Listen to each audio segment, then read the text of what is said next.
NBA players that forced rule changes. And Michael Jordan was so good in 1987 that the NBA made a rule just to stop him. Averaging about 40 points a game, Jordan was unguardable. So teams started to double team him, but it did not work. He was still scoring. So NBA teams did something crazy. They triple teamed Michael Jordan every game. It was the only way to slow him down. But this was unfair. So the NBA created the Michael Jordan rule. NBA teams were not allowed to triple team any player. But everybody called it the Michael Jordan rule because this only happened to him. Nobody else was being guarded by 3 players at once. But just like we have the Michael Jordan rule, we also have the LeBron James rule. When LeBron joined the Miami Heat in 2010, there were a lot of haters. People breaking their TVs, burning LeBron jerseys, and people being disrespectful to LeBron at the games. But things were about to get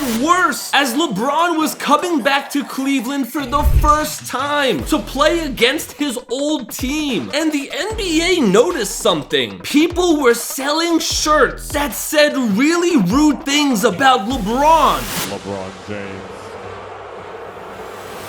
The NBA realized things could get crazy at LeBron's return game. So the NBA created the LeBron James rule. During the games, fans were not allowed to wear anything that would be rude to LeBron. The NBA warned fans not to wear those shirts or to bring any signs with bad words on it. They took it so seriously, the NBA placed extra security to even get into the stadium.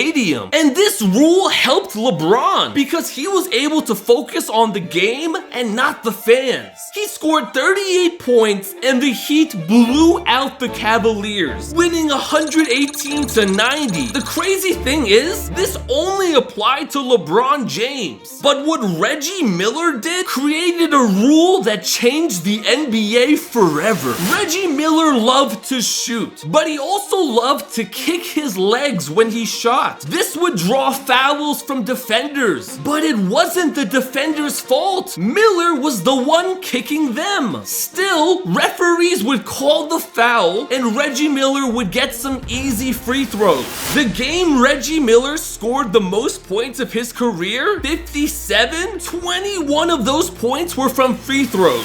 The NBA eventually realized this was cheating, so they created the Reggie Miller rule, where a player cannot kick his legs to try and draw a foul. The funny thing is, Reggie Miller was already retired when they made this rule, so he didn't care. But Dwayne Wade cared when they banned his favorite move. Dwayne Wade saw what Reggie Miller did, and he thought to himself, what could be my cheat code for free throws? And he had an idea. D-Wade started doing a pump fake, but not a normal one. He would pump fake, then lean into the defender and shoot the ball, and a foul would be called. This was practically cheating, as Wade would get up to 25 free throws a game. But the worst part, other NBA players started to copy him. All of a sudden, a lot of players were doing the D-Wade pump fake to get to the foul line. The NBA realized these guys are doing what Reggie Miller did. They're using cheat codes to get to the free throw line. So the Dwayne Wade rule was created. When NBA players pump fake, they cannot lean into the defender to draw a foul. Unfortunately for Wade, he stopped getting so many free throws. And unfortunately for me, you're not subscribed. Come on, man. Hit that subscribe button. But in our next rule change, the NBA pretty much banned fun because the NBA started to ban celebrations. There are iconic celebrations like LeBron's leg pump, Russell Westbrook holding a baby, even three-point goggles. But one player took it too far. Sam Cassell, an all-star point guard, shocked everybody when he did the big ball celebration, the most iconic celebration at the time. After hitting a clutch shot, he just had to do it. Fun fact, Sam Cassell broke his hip while doing the dance. So he was out for the playoffs and cost his team an NBA championship. But this got bigger than just Sam Cassell. Kobe Bryant did it.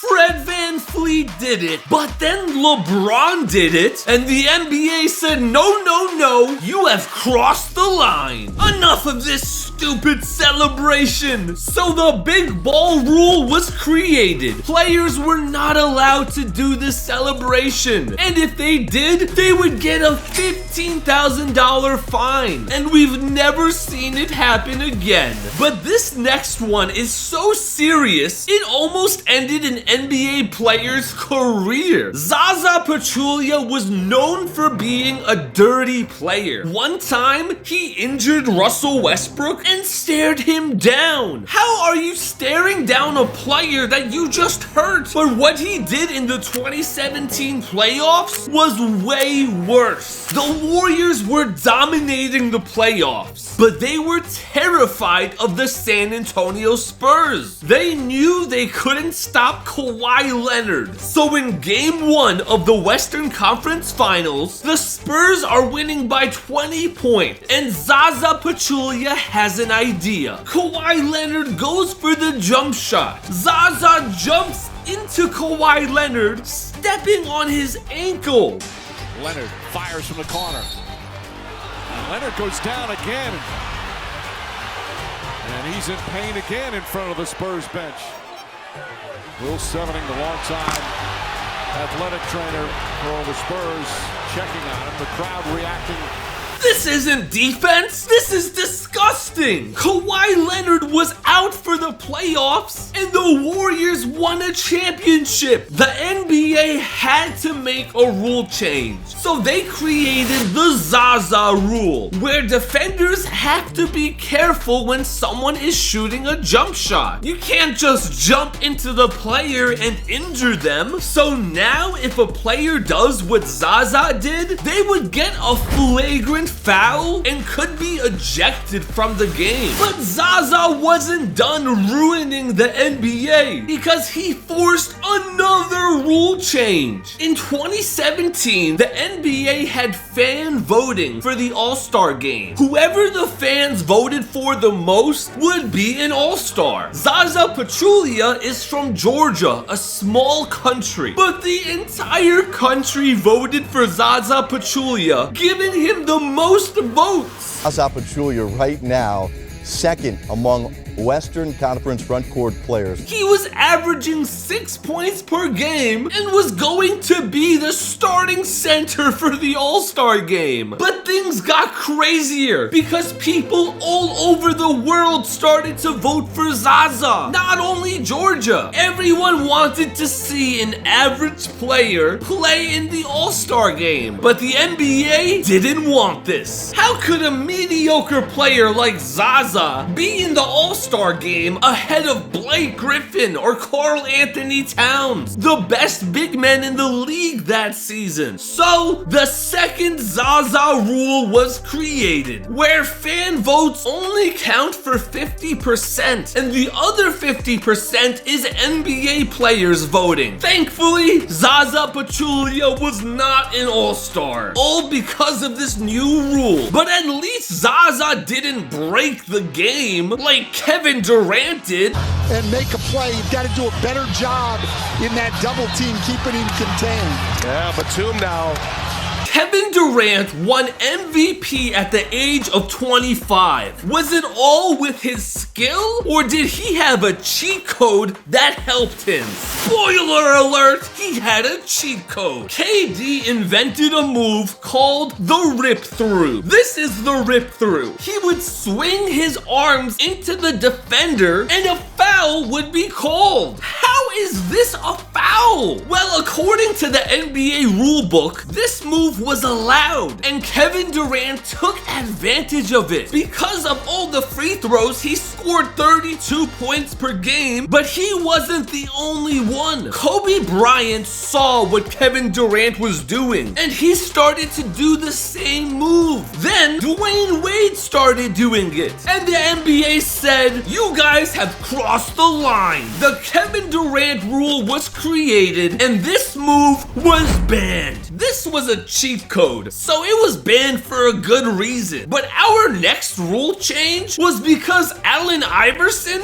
was too good. Allen Iverson had the best crossover in NBA history. It might have been unfair, and the NBA thought it is unfair. Iverson would hold the ball upside down, giving him complete control of the ball. Maybe he only did this sometimes. No, he did this his entire career, and it was called carrying the ball. So the NBA said it's time for a rule change. The NBA created the Allen Iverson rule. Holding the ball upside down while dribbling was now illegal. If you held the ball upside down, it was a turnover. But when NBA referees started calling this penalty, Allen Iverson was already retired. If Allen Iverson wasn't allowed to carry from the beginning of his career, who knows, he might not have been a superstar. But our next rule change, everybody hated. Dikembe Mutombo was known for his finger wag. Every time he blocked somebody, he gave them the no finger wag. Sometimes he did this to the player he blocked, other times he did it to the crowd. NBA players were scared to go for a layup because they did not want to be embarrassed by the finger wag. So the NBA said, you know what? We're making a rule change. The finger wag is now considered taunting. If you don't know what taunting is, it's being rude to a player. And all taunting was banned. So the finger wag was banned.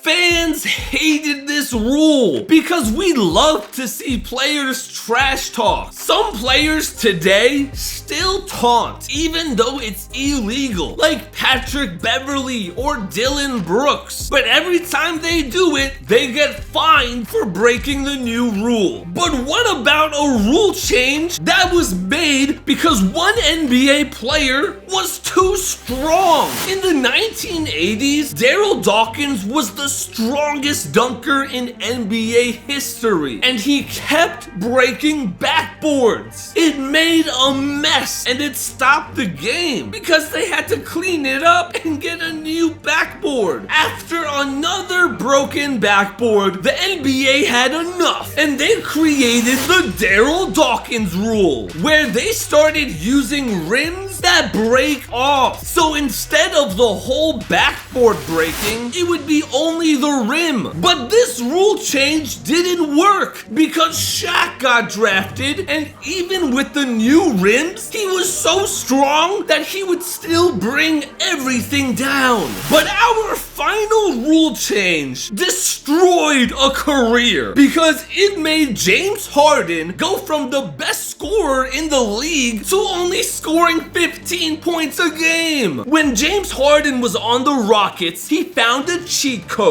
Harden would lock his arm with the defender's arm and go up for a shot. And every time, it was a foul on the defender. Harden started getting 20 free throws a game. 20 easy points from doing this. The defender can't do anything about it. Harden took advantage of this and averaged 35 points per game, winning an MVP until the NBA finally made a rule. The Harden rule. Locking your arm with the defender's arm is no longer a foul. And all of a sudden, Harden wasn't scoring as much. He lost his cheat code. These are NBA players who forced rule changes. But what about NBA players who almost died? I've got to see that.